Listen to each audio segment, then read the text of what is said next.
Dive 838 on the wreck of the Donator in Port-Cros, France. This is a dive from September 2025. The Donator, or more properly the Prosper Schiaffino, sunk in 1945 after hitting a mine trying to find shelter near Marseille. We started the dive by descending down the stern line. And here we are at the back of the vessel as we head over the side to see the propeller in the seabed. Now the propeller is at 50 meters and is one of the sort of standout features of this wreck. Got up fairly close to it, and in a second there you can see all the propeller blades remain on the propeller, which is always nice to see. And there's my two buddies there, one in a rebreather, one in a twin set. But this is a very popular dive, and you could see the divers around us, as well as all the divers' bubbles escaping up the wreck as we return to the deck. Now at the back of the wreck there is this sort of boiler-shaped area, which has what is referred to as a steering wheel on the front of it, another standout feature of the wreck.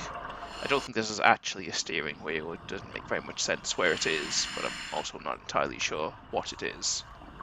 But it is quite photogenic. We head forward over the stern castle towards the first of the holds. Again, very popular dive site, a lot of divers you can see here. Some wreckage there, it's quite difficult to make out, and then we descend down into the hold with those sea perch in front of us. We swam right through from the first back hold into this opening you can see on the left here, and you can see some of the side of the wreck is starting to deteriorate, leaving passages open.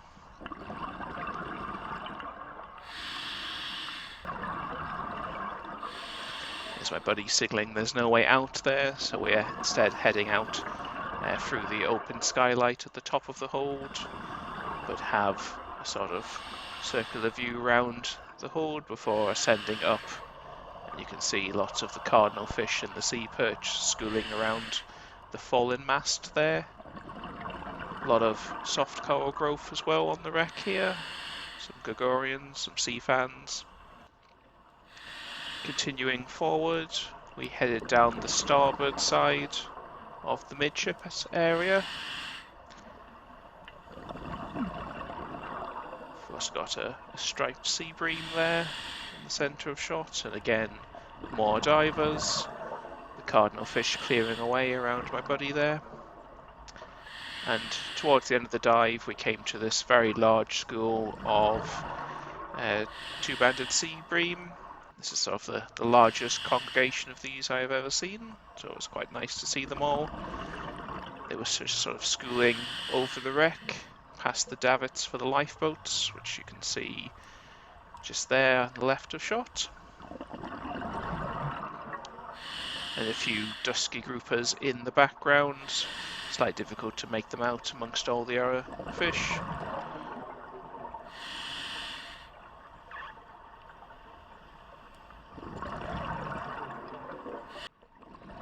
Well, got a bit closer and you can see two there, one heading down into the forward hold and one swimming away from us.